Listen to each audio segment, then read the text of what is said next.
to Title Talk, unlocking secrets of smooth real estate closing. I'm your host, Rachel Arbero Herrera, sales manager at Wyker Capella Estates. Today, I am thrilled to have with me Danny Manzano, owner of Apple Tower Title Company. Thank you so much for joining us. Thank you, Rachel. Thank you. It's a pleasure to be here and really honored for this invite. And I hope we can share some really good insights for the audience that's watching us right now. I believe that will happen. Thank you so much for being with us. In this episode, we will be exploring how title services help ensure smooth closings, the challenges facing in the process, many people doesn't know about them, and how innovation and technology have been a game changing in how we close the deals. Let's dive in. Yes, absolutely. First of all, to get started, can you share a bit about your journey as a title company and how did you start Apple Tower? What led you to establish the company? And what makes your company stand out from the other ones in South Florida? Okay, perfect. Yes, absolutely. I started in the title business about 25 years ago in 1999. And I got into the business by coincidence, like everyone does. And, I was just installing some computers on a specific office for my dad. And down the hall, an attorney needed some help. So I started with him being the receptionist. And he ended up being my mentor, gave me stock in the company. And I would be working for until 2014. Oh, wow. Yes. So at that time, I decided it was the time to establish my own company.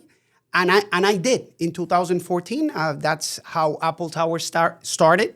And just a fun fact, Apple Tower stands for, the portion of Apple is for my last name, which is Manzano. And then the tower is for my wife's last name, which is La Torre, which is the tower in Spanish. Oh, this is so impressive and amazing. I would never think that Manzano was apple, which is true. Manzano is Apple tree. Manzana is apple. And yeah, it's wonderful. And Yes. hey, congratulations. Thank you. You really are an example of someone that have the discipline to learn and start from the bottom and look this. You have your own empire. Oh, thank you. This is so impressive. Yes. In your experience, what is the one key thing buyers, sellers, and agents should understand about the role of the title company in real estate transactions? Well, it's a very deep question because I don't think we can summarize it in one key thing. I would like to say real estate transaction is divided or the role of a title company in a real estate transaction is divided into 5 key roles or 5 key functions. The first one I would say would be the earnest money deposit, which is an escrow is whenever there is money that's being put up as a security deposit for the purchase of a property. So someone has to hold that money. It's not on the buyer's pocket, it's not on the seller's pocket. So that's an escrow company comes in. So that is right there is our first function. Then we do the title examination. Title examination is when we go through the records. We go to the county records. We go through the city records and make sure the property is free and clear of all liens, mortgages, judgments, etc. Whatever needs to be cleared, that's when our title closing team takes care of doing everything. Obviously, after that, we execute the closing. We sign all the documents. We notarize the documents. After that, people think we're done. And that's half of the process for us. After that, we still need to record the documents. We need to get the documents to the county to make sure that the transfer is made official, is made of record. And then after that, we still have to issue the title insurance policies. So it's a lot of work involved in a real estate transaction. It definitely is. And in all these steps that you have been saying, everything is about having security for the client. Many people doesn't understand the escrow deposit, for example, but why them? Is my money safe? And it definitely is. It's safe, secure. Is safer than have it in the bank account for a transaction that you know that is some money that you will be dispersing anyways. And the title, insurance, you do the search. You are sure that nothing happens with the title, so you can close. And if anything happens after that, you have the insurance. That is correct. That with the insurance, the buyer can assure in rest that nothing will affect them. Yeah. And especially for cash buyers, that sometimes they say, no, but why I need an insurance? And that's the most important challenge, because many buyers think that they don't need the title insurance, but the title insurance, like I just said, the title company takes care of examining a lot of stuff, and it's not only us that we examine; it's through our underwriters and through our third party providers.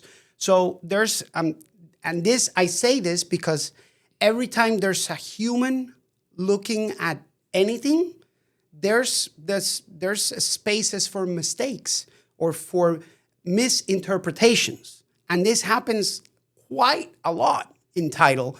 And the only thing that's going to cover you in that case, in that event, in the event of a mistake, of an examination mistake, is the title insurance policy. And not only an examination mistake, because sometimes a lien is on their way, right? Uh-huh. And then it can hit the property if you don't have the insurance. Correct. That is correct? That is correct. Yeah. Those are called hidden liens. Yeah, where, if you don't do the search correctly, if you don't examine it correctly, then you're going to end up with a lien. And if you don't buy your title insurance, you're unprotected. So it's very important. So it will be your responsibility if you want to stay with the house. So it's important to do this. Very important. So let's switch a little bit about the year that we are talking about. And I would like to ask you, what are some of the most common title-related challenges you encounter, and how do you help your clients overcome them? Okay, so I would say one of my most important challenges is whenever we examine title and we have to look for previous owners. So this happens a lot where, there's a corrective documents that need to be drafted, and it's 2 or 3 owners before the seller. So it is a big challenge, and sometimes we have to even get detectives involved. Yes, personal investigators, to make sure we get to that person that needs to sign that corrective document.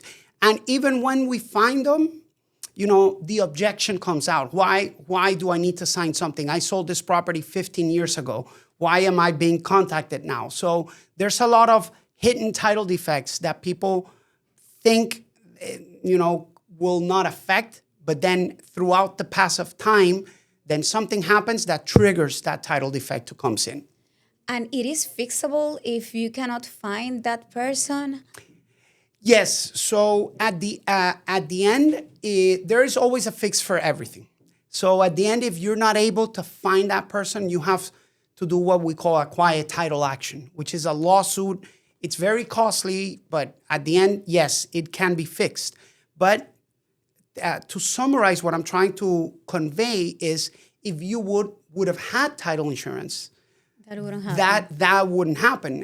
And even if it happened, the title insurance will come in and make sure they defend your title. Now I understand, and it makes completely sense. Yeah. And could you share with us a real life example of a particular very complex title issue that you have resolved successfully? Yeah, I have a bunch of them, but the one that is in your mind is yes. like, oh my God, we survived.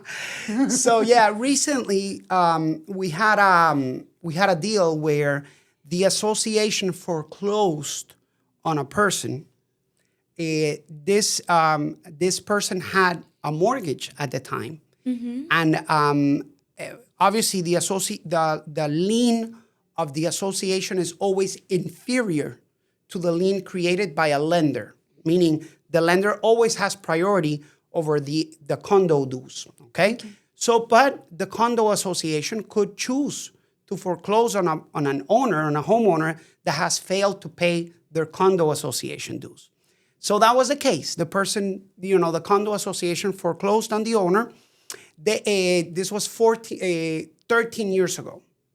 And now they never made a payment on that first mortgage, even though it was due. The mortgage company never attempted to collect the debt either. So it's like, okay, the association now wanted to sell the property, but the mortgage was still outstanding. So now we have to look to see who is the servicer that has that loan in their books to be able to get a payoff. So it was very, very hard to locate that company. And once we were able to locate it, to explain that their borrower is not the seller of the property was even worse. But at the end, we had to go through hoops to be able to get a payoff. And we finally managed to be able to complete that sale. That sounds very familiar. Is that file the one that we just closed last week? Yes. Yeah. Well, congratulations and thank you.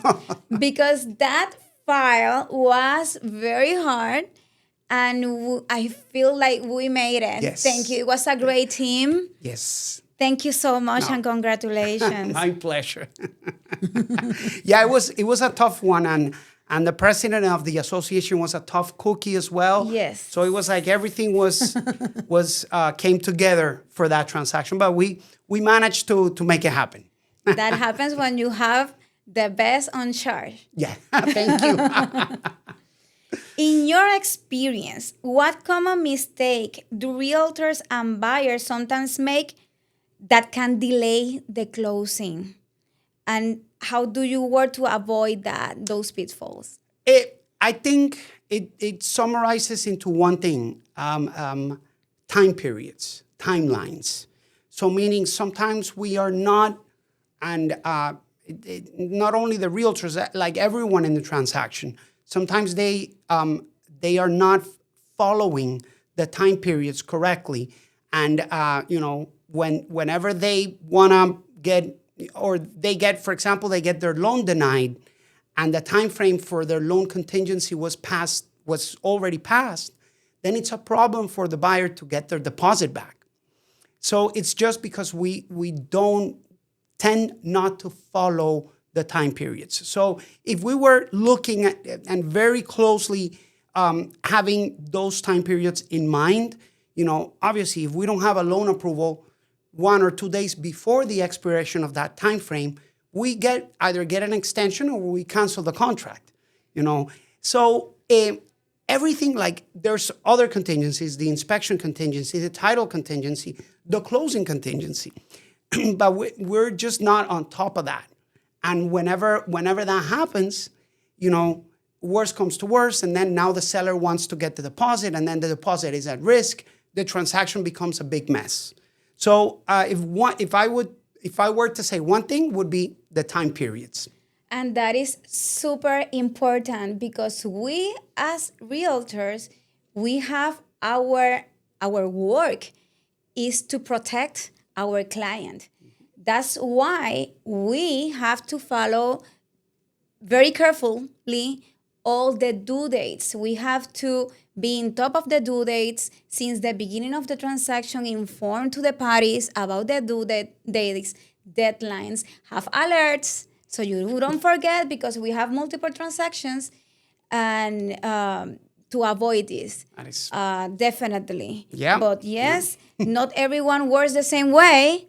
And we always find bad apples around good apples. So it's very important. That's why it's very important to hire the correct company, correct realtor, and work with someone that is professional. Yes.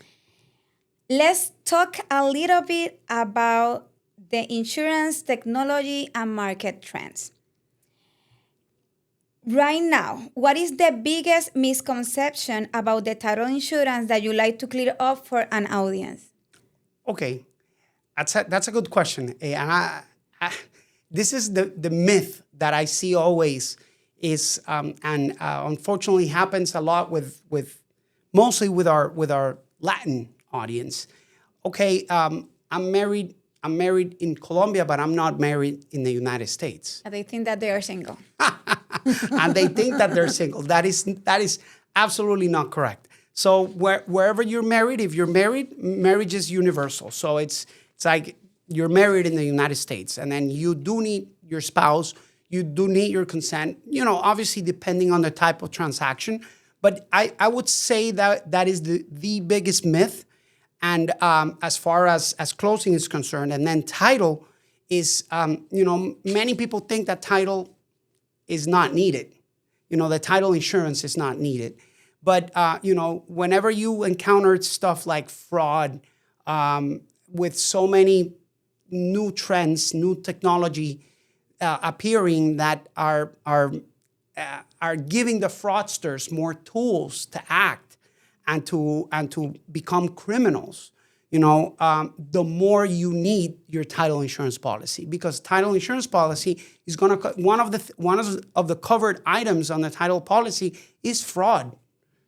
So right now, like I know I have colleagues of mine that have encountered people trying or attempting to act as sellers, and they just took the face of the person and put it into an artificial intelligence software and attempted to do a remote online notarization. So it's like there's a lot of tools. It's very scary. But it can become very scary. So one thing I want to tell the audience is make sure you always get your title insurance policy. Is the only thing that's going to cover your investment.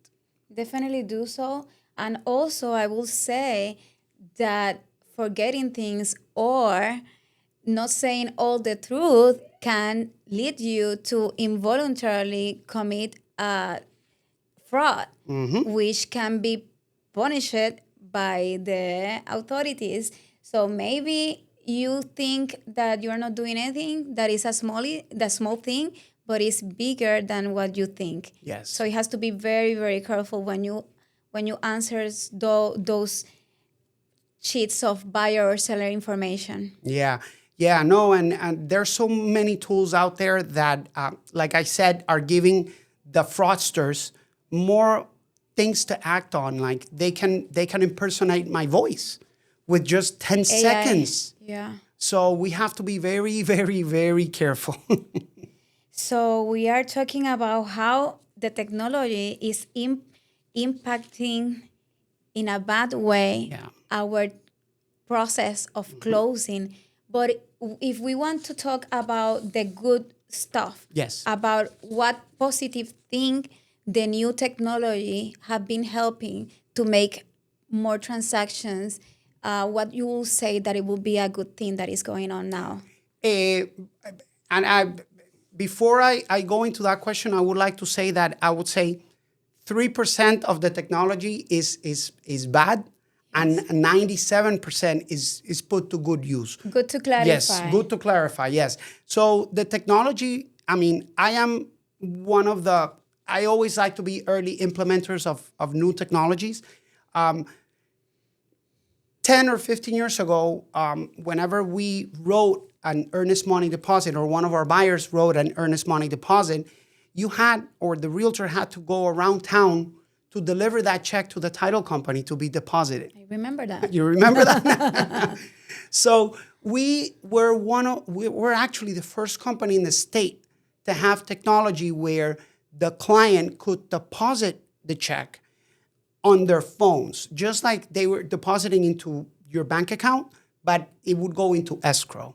So that is one really, really good advance of the technology, because we were able to put the banking technology into use to make the sales cycle much faster and to make it easier for the client to make their escrow deposit and avoid falling into, time periods where, you have 3 days to deposit. So if you don't deposit within those 3 days, you could be called on a default.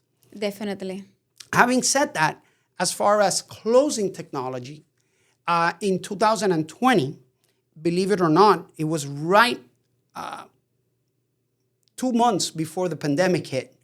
The remote online notarization was put into effect in the state of Florida. 2 months before. 2 months before. Just in time.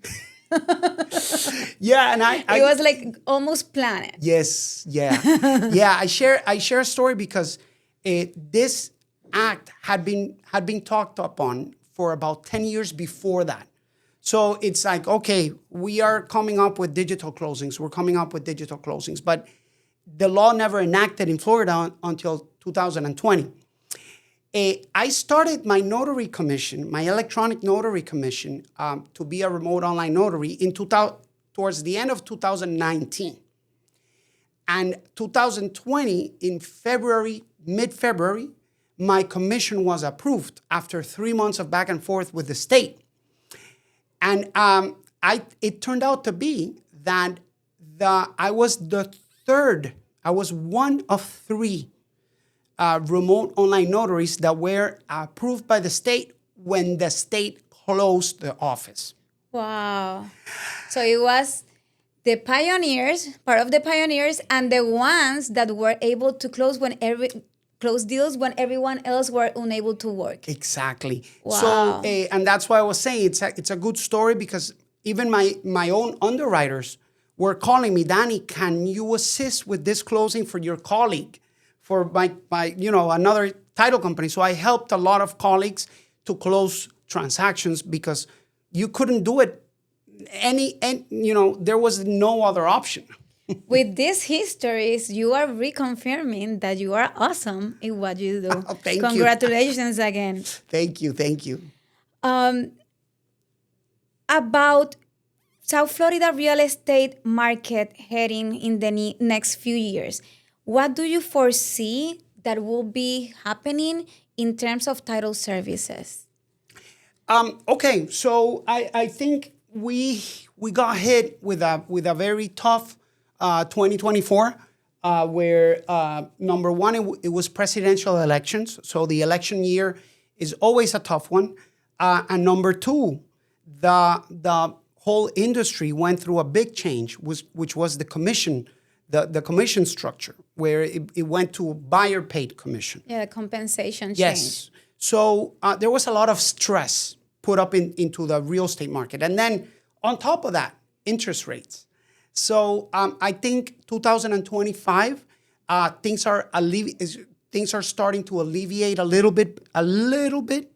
And people are now realizing that the interest rate that we have been waiting for the years, COVID interest rate won't happen again. It won't happen again. I've been in the industry for 26 years, and I have never seen a 2.5. Exactly. And I don't expect that it will happen again. No. That was an exemption. Yes. It has to happen another tragedy that we don't want that. Exactly. To be able to have that. Definitely. Yeah. So having said that, people are realizing that the interest rates that we have are still good. They are? And they now realize that the good time, and I want to say it on camera, the good time to buy the property is whenever you can afford it. You don't have to wait for the sales prices to come down or for the interest rate to come down. It's whenever you can afford it. Yeah, that is fixable. You can do a refinancing in the future if it's convenient, but it's a good interest rate. When I started in this industry back in 1999, it was 8% or even more. Mm-hmm. And I was still having lines of customers trying to buy the properties. Exactly. So, yes. Yeah. Plus, Florida, we're talking about Florida real estate. Florida is very privileged as far as the geographic location of it. Yes. We are in the United States, but we are a little peninsula with Caribbean water. So everyone wants to be here. So literally everyone wants to move to Florida. Everyone wants to move to Miami. So and also people have been understanding that the changes that have been happening, they are really good in terms of the compensation for the buyer. Oh, yeah. Now you have someone legitimately working on your behalf with a contract. So it's hiring your agent for real completely. Yeah. So this is good changes. Yes. Now, for the benefit of our listeners, especially realtors and investors, what key advice will you offer for working effectively with a title company? Communication. Communication. Be proactive. Be as proactive as possible. Communicate with your title processor. Open the communication. Don't keep anything for yourself. The more clear is your communication, the more transparency there is in a transaction, the better it will end up being. If you hide something in a transaction, let me tell you that it will come and haunt you right at the moment that you least expect it. So that is one key thing is communication. Just be on constant communication. We try and have portals, automated communication going out to the buyer, the seller, the realtors, the lenders, the attorney. But there is nothing like getting a phone call, getting your phone and calling people and talking and just keeping the communication open. Not being afraid to communicate some things that maybe you think, oh, how can I say this? Because it's like when you are going to a doctor. If you don't say all the symptoms that you have, you won't be able to help you. So definitely, I know that Yeah. you will look the best way around to work even in difficult situations. For example, I mean, a very quick example. If you want to buy a property, and to buy that property, you have to sell your other property. Why are you going to hide the fact that you need to sell that other property when that has to actually be a contingency on your contract? Because if you don't sell that other property, you cannot buy the new one. So why are you going to jeopardize, or why are you going to put money at risk? So just be as open as possible, as proactive as possible. If that's not the right property because the seller is tough and he doesn't want to take that contingency, maybe that's not the property for you. Open up the Yes. communication. And this also applies to home buyers. Thinking about home buyers, when you have as a title company a home buyer that is not represented by a realtor, that is on their own, do you see difference in the flow, in the process of when they have the help of a realtor? 150%. Yes, because and I think sellers have been getting more savvy, and also buyers have been getting more savvy. Both of them knowing the fact that they actually need some professional representation. So, and I see, I mean, from the get-go, contracts are not filled out the way they're supposed to be filled out, and then at the end, one thinks that the other is going to be paying for something, and the other thinks that the other is paying for something, and they start into a conflict, an unnecessary conflict, just because the contract was not filled out correctly. So yes, absolutely, there is night and day difference, as far as, because when we as title company talk to the professionals, to the realtors, they filter, they tend to know how to filter the communication and the information to the client. It's very, very important. Thank you for that. Yes. And it's really, our work is very hard. It's not only showing homes or selling homes. It's much more than that. Yeah. Oh, that I know. Yes. As we come at the end of our discussion, thank you so much for your time. Oh, my pleasure. Do you have any final thought or upcoming initiatives of Apple Tower that you like to share with our audience? The one last thing that I would like to share is always buy your title insurance policy, because the title insurance policy is the only thing that's going to protect you as a buyer, and is going to make sure that whatever existed before your purchase is covered by the title policy. And if you are a buyer, the the other strong recommendation is always use the realtor, and use the realtor that represents your interests, because they are professionals and they are the ones that are going to guide you throughout the entire transaction. And we at Weicker Realtors Capella Estate are more than happy. We will be more than happy to help you in all this process and provide you with an orientation to help you buy or sell your home. Yes. Thank you so much, Danny. It has been my pleasure to be here with you today. Thank you, Rachel. Thank you for that wisdom, experience that you are sharing with us. Thank you, audience, and this is all for today. This is it for today. Thank you very much, Rachel, for the invite. I hope we shared some good insights for everyone that's watching this video. And if you need to contact us, our information is on the comment section. Thank you. Thank you. Thank you. Bye, everyone. Bye.